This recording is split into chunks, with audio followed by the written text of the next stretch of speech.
Mon grand-père m'a fabriqué une montre de poche spéciale en or d'une valeur de plus de 45 000 $, mais ma sœur l'a volée après sa mort et l'a vendue au père de son petit ami. Alors je l'ai poursuivi en justice pour la récupérer. Mon grand-père était un maître horloger qui possédait une petite boutique pendant 45 ans. Son bien le plus précieux était une montre de poche personnalisée qu'il avait lui-même conçue. Elle est en or, avec des gravures complexes, et a été présentée dans plusieurs magazines d'horlogerie. La montre a un design de boîtier double unique avec les armoiries de notre famille gravées sur la boîtière intérieure, et le mécanisme interne contient plusieurs innovations que mon grand-père a développées tout au long de sa carrière. Mon grand-père disait toujours que la montre irait au premier petit enfant qui suivrait une carrière en ingénierie, car il croyait que l'ingénierie était l'évolution moderne de son art. J'ai étudié l'ingénierie mécanique, travaillé dur à l'université et même suivi des cours spéciaux en mécanique horlogère pour honorer son héritage. Lors de ma dernière année d'université, j'ai réalisé un projet de thèse sur l'évolution des techniques horlogères en utilisant les méthodes de mon grand-père comme étude de cas. Il a assisté à ma remise de diplôme et a dit à tout le monde lors du dîner de célébration que je continuerais son héritage. Lorsque mon grand-père est décédé il y a 5 ans, toute ma famille a reconnu que la montre devait me revenir, selon ses souhaits. Les problèmes ont commencé lorsque ma sœur a pris la montre parmi les affaires de mon grand-père avant que quiconque puisse les répartir correctement. Elle s'est proposée d'aider à nettoyer sa maison pendant que je m'occupais des préparatifs du mémorial. Quand j'ai demandé des nouvelles de la montre plus tard, elle a prétendu que mon grand-père lui avait secrètement dit qu'il avait changé d'avis et voulait qu'elle l'ait parce qu'elle appréciait les belles choses plus que moi, et avait un œil pour l'art que je n'avais soi-disant pas. Cela n'avait aucun sens étant donné tout ce qu'il avait dit au fil des ans, mais je ne voulais pas causer de drame en période de deuil. Le mois dernier, j'ai découvert que ma sœur avait vendu la montre au père de son petit ami, une sorte de collectionneur de montres vintage. Elle n'en a même pas parlé à la famille. Je ne l'ai découvert que parce que le père de son petit ami a posté à propos de son incroyable acquisition sur un forum de collectionneurs de montres que je suis. Il a mentionné l'avoir obtenue de sa future belle-fille et a inclus des photos montrant clairement la montre de mon grand-père. Il a décrit des détails techniques tant spécifiques sur le mécanisme qui ont confirmé qu'il s'agissait bien de celle que mon grand-père avait fabriquée.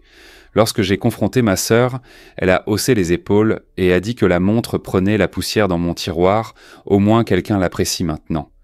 Je lui ai rappelé que la montre devait rester dans notre famille et représenter l'héritage de notre grand-père. Elle a répondu « Eh bien, c'est fait maintenant. Peut-être que tu aurais dû parler plus tôt. » J'ai contacté l'acheteur et lui ai expliqué la situation, mais il a refusé de la rendre, disant qu'il avait payé une bonne somme et que c'était une vente légitime. Il a suggéré que je règle les choses avec ma famille et ne l'implique pas dans nos différends. J'ai donc essayé de négocier avec ma sœur pour au moins partager l'argent qu'elle avait reçu. Mais elle a prétendu qu'elle en avait besoin pour un acompte sur un appartement avec son petit ami.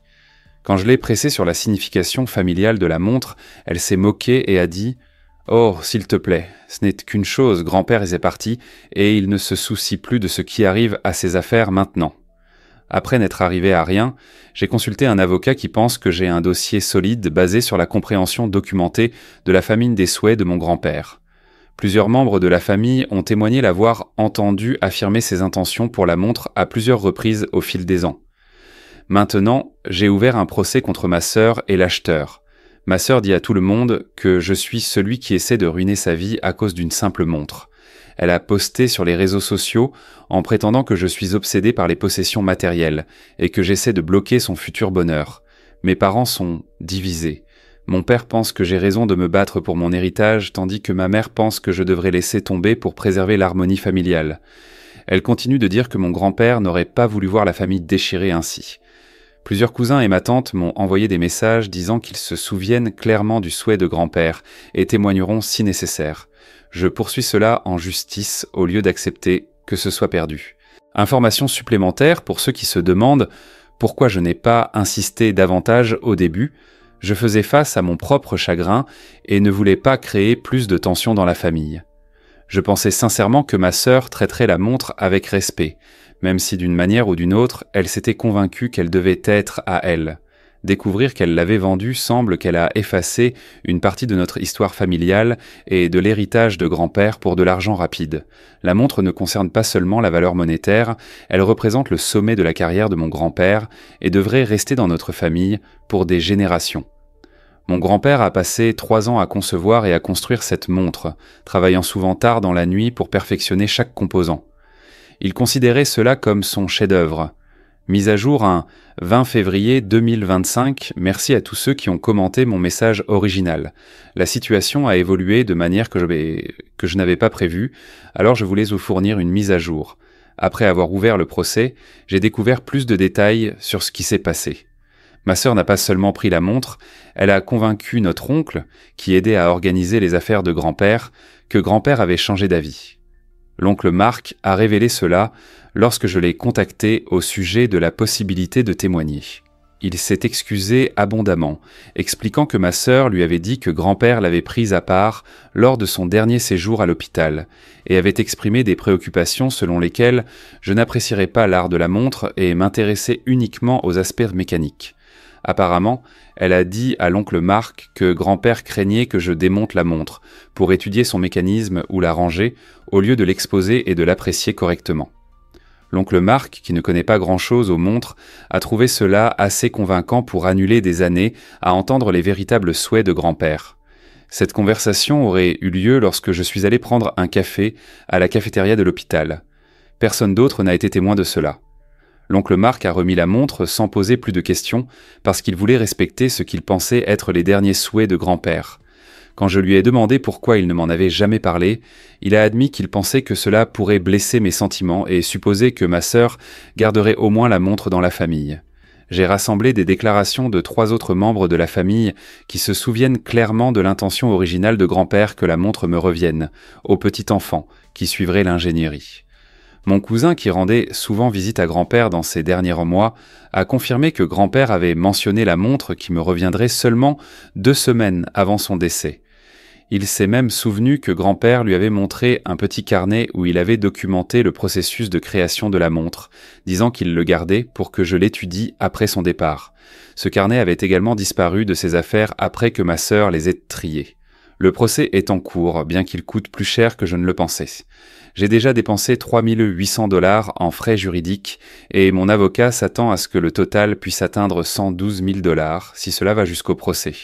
La montre est évaluée à environ 445 000 $ en raison de son design unique et de la petite renommée de mon grand-père dans les cercles d'horlogerie. Certains collectionneurs ont suggéré qu'elle pourrait valoir encore plus, étant donné sa provenance et le processus de création documenté. Ma sœur a intensifié sa campagne contre moi.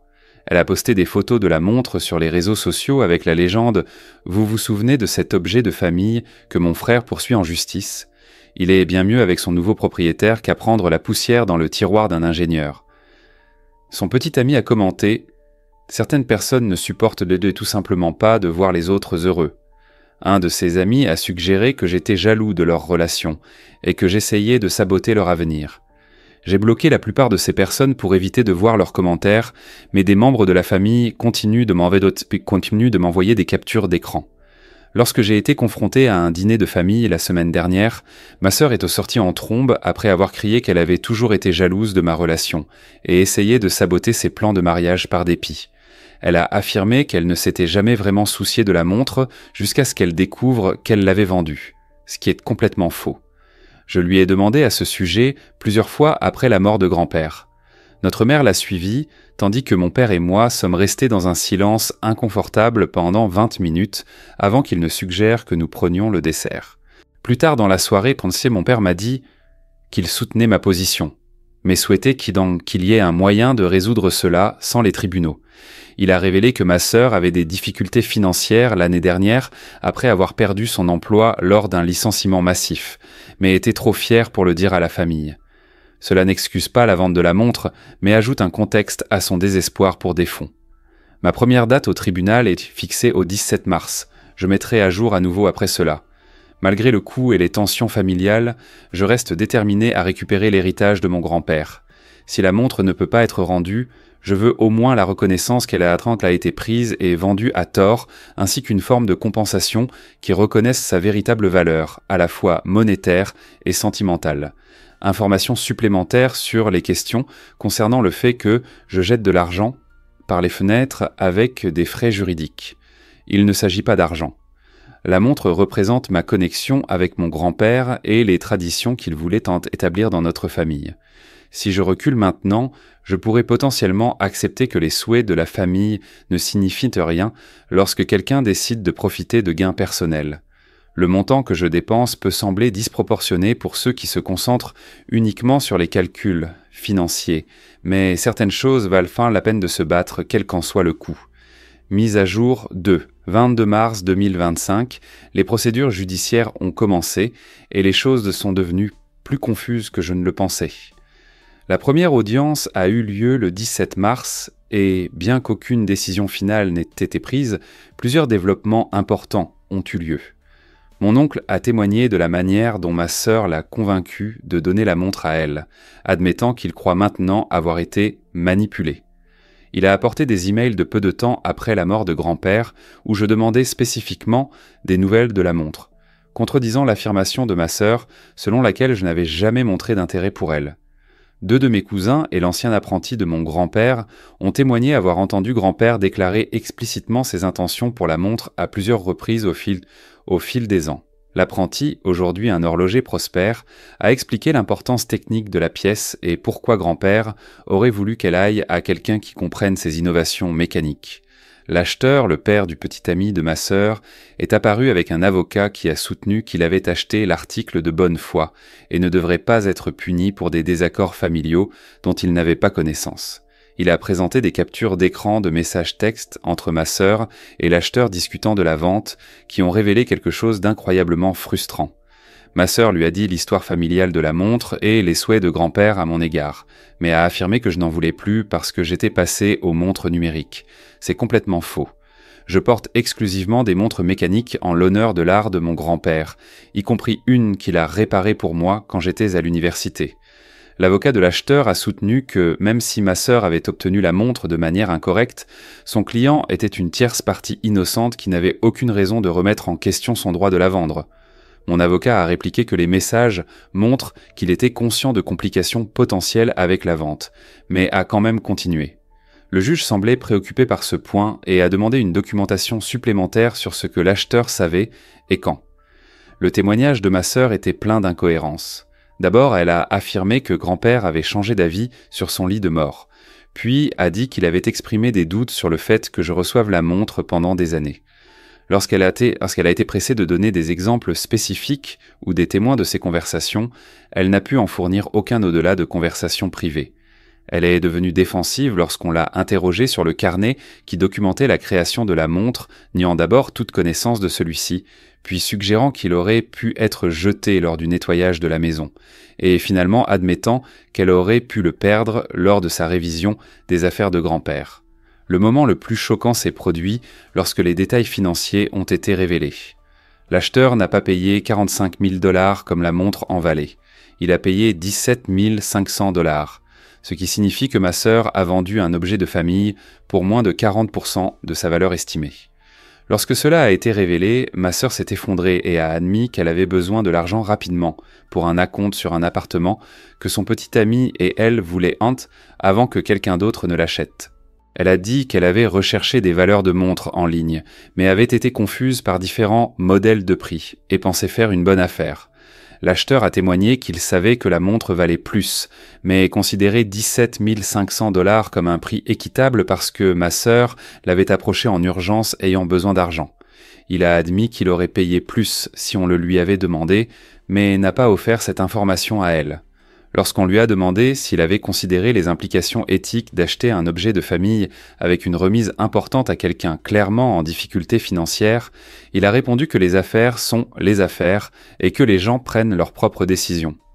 Les frais juridiques s'élèvent maintenant à 7 200 $. Mon compte d'épargne subit un gros coup, mais le juge semble sympathique à mon cas, surtout après que les messages textes ont révélé que ma sœur avait déformé la situation pour l'acheteur. Mon avocat pense que cela renforce considérablement notre position. En dehors du tribunal, ma mère a finalement rompu le silence au lieu de soutenir l'un ou l'autre côté. Elle nous a réprimandés tous les deux pour avoir détruit la famille à cause de possessions matérielles. Puis elle a révélé qu'elle avait des problèmes de santé qu'elle avait gardés secrets, parce que tout le monde était trop occupé à se battre pour une fichue montre pour le remarquer. Elle a subi des consultations médicales seule. Cette bombe nous a tous laissés abasourdis, et mon père est parti immédiatement avec elle sans parler à ma sœur ou à moi. J'ai essayé d'appeler les deux parents plus tard dans la soirée, mais n'ai pas obtenu de réponse. Plus tard, un cousin m'a informé que ma mère présentait des symptômes préoccupants depuis des mois et avait finalement passé des tests qui révélaient des anomalies nécessitant des investigations supplémentaires. Elle a programmé des procédures supplémentaires pour la semaine prochaine. Le fait qu'elle ait caché cela à tout le monde alors que nous étions concentrés sur le procès m'a fait remettre en question mes priorités. Bien que je croie toujours au principe derrière mon cas, la prochaine date au tribunal est fixée au 8 avril. Le juge nous a encouragés à parvenir à un règlement avant cela, suggérant que la solution la plus équitable pourrait être que l'acheteur rende la montre en échange d'un remboursement à ma sœur. Comme ma sœur a déjà dépensé la majeure partie de l'argent, cela crée une complication supplémentaire. Mon avocat a suggéré que je pourrais peut-être devoir fournir le remboursement pour faciliter le retour de la montre, puis demander un remboursement à ma sœur au fil du temps, achetant essentiellement ce qui aurait dû être à moi depuis le début. Je suis entré dans ce processus en quête de justice, mais maintenant tout semble être un gâchis encore plus grand que ce que j'aurais jamais imaginé. Pourtant, je ne peux pas me résoudre à reculer en étant si avancé dans le processus. Informations supplémentaires pour aborder les commentaires suggérant que je devrais donner la priorité à la santé de ma mère plutôt qu'au procès. Bien sûr, sa santé est plus importante. J'ai tendu la main à mes deux parents depuis la révélation, me proposant d'emmener ma mère à des consultations et d'aider de toutes les manières possibles. Mon père a répondu par des messages brefs disant qu'ils avaient besoin d'espace. Cette situation n'est pas aussi simple que de choisir entre la santé de la famille et une possession. Les deux se produisent simultanément et abandonner le procès maintenant ne résoudrait pas magiquement les autres problèmes qui ont surgi. En fait, sans une résolution formelle, la situation de la montre continuerait probablement à causer des tensions indéfiniment. Mise à jour 3, 12 avril 2025, l'affaire judiciaire a pris des tournures inattendues, alors je voulais fournir une autre mise à jour. L'audience prévue pour le 8 avril a eu lieu, mais avec des développements que personne n'attendait. 3 jours avant l'audience, le père du petit ami de ma sœur, l'acheteur de la montre, a pris contact via son avocat en proposant un règlement. Il a offert de rendre la montre si ma sœur remboursait son argent. Comme elle a dépensé la majeure partie, il a suggéré un plan de paiement où elle paierait $500 par mois jusqu'à ce que la dette soit remboursée. Il a également demandé une reconnaissance formelle qu'il n'était pas conscient de la propriété contestée lors de l'achat. Apparemment, il est préoccupé par sa réputation dans les cercles de collectionneurs. Cela semblait être une solution raisonnable. Alors mon avocat et moi avons accepté les termes sous réserve de l'approbation de ma sœur. Le matin de l'audience, ma sœur ne s'est pas présentée. Son avocat est arrivé l'air agité, expliquant qu'il ne pouvait pas la joindre et essayait de l'appeler depuis la veille au soir. Le juge était clairement irrité et lui a donné une fenêtre de 48 heures pour se présenter avant de considérer une décision par défaut. Son avocat a admis officieusement qu'il n'avait pas été entièrement payé pour ses services et semblait réticent à continuer à représenter ses intérêts sans communication. Cette nuit-là, j'ai reçu un appel du petit ami de ma sœur. Il a expliqué que ma sœur avait rassemblé certaines de ses affaires et quitté leur appartement 3 jours plus tôt, après une grosse dispute sur la situation de la montre. Apparemment, il avait suggéré qu'elle accepte l'offre de règlement, ce qui a conduit à une dispute houleuse sur la loyauté et le soutien. Il ne l'avait pas entendu depuis, sauf pour un message disant qu'elle avait besoin d'espace pour régler les choses. Il semblait sincèrement préoccupé et a même présenté des excuses pour le rôle de son père dans le gâchis, admettant qu'il avait initialement encouragé l'achat parce que cela semblait être une bonne opportunité commerciale.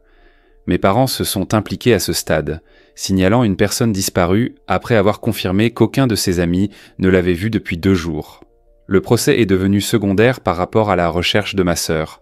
Mon père a organisé des membres de la famille pour vérifier des endroits qu'elle fréquentait, tandis que ma mère est restée à la maison au cas où elle appellerait. La tension de la situation a clairement aggravé la santé de ma mère, et j'ai remarqué que ses mains tremblaient lorsque je suis passé vérifier comment elle allait hier matin. Ma tante a appelé pour dire que ma sœur était apparue chez elle dans un état voisin. Apparemment, elle séjournait dans un motel pour se vider l'esprit.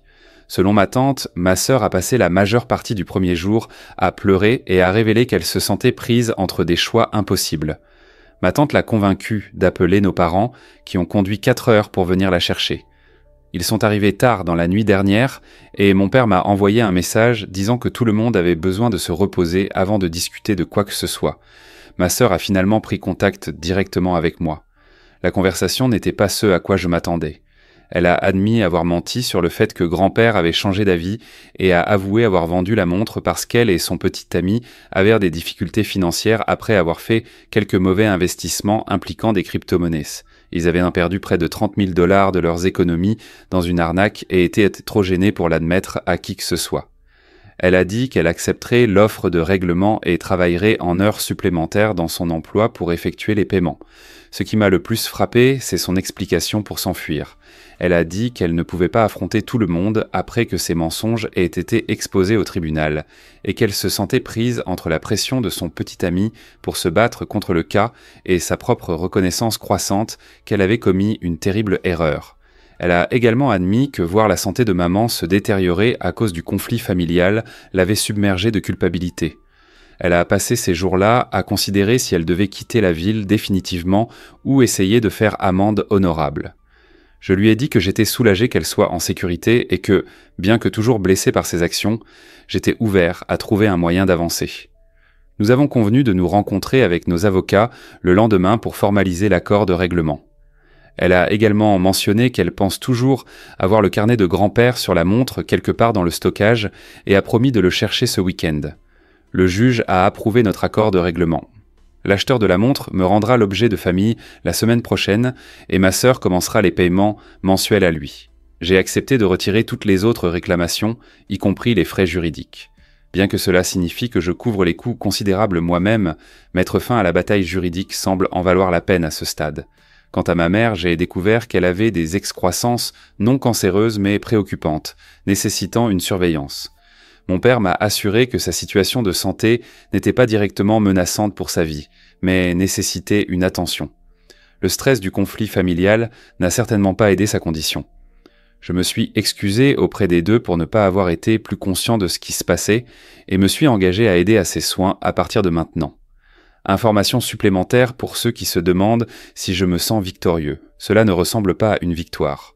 Récupérer la montre est important pour moi, mais le coût a été bien plus élevé que de simples frais juridiques. Nous avons tous commis des erreurs tout au long de ce processus, et maintenant nous devons décider si les relations familiales valent la peine d'être reconstruites. Je crois que oui. Mise à jour 4, 30 mai 2025, plus d'un mois s'est écoulé depuis ma dernière mise à jour, et je voulais partager comment les choses ont progressé depuis le règlement. La montre m'a été rendue comme convenu. La remise a eu lieu dans le bureau de mon avocat en présence de ma sœur et de l'acheteur. Lorsque je l'ai finalement tenue à nouveau, j'ai remarqué plusieurs petites rayures sur le boîtier qui n'étaient pas là avant, et la couronne avait un léger jeu suggérant une manipulation inappropriée. L'acheteur a expliqué qu'il l'avait emmenée chez un bijoutier pour un nettoyage, et apparemment, la personne n'avait pas d'expérience avec des pièces anciennes. Il semblait sincèrement désolé pour les dommages.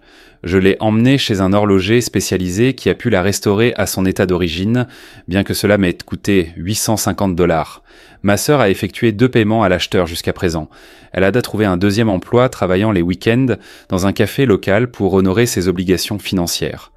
L'arrangement semble fonctionner, bien qu'elle prenne être mentionné qu'il lui faudra près de 3 ans pour terminer les paiements au rythme actuel.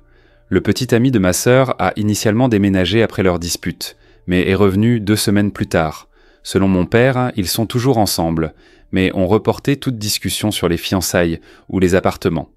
Ils ont déménagé dans une location plus petite pour réduire les dépenses et reconstruisent progressivement leurs économies. Ma sœur a également retrouvé et m'a rendu le carnet de grand-père documentant la création de la montre.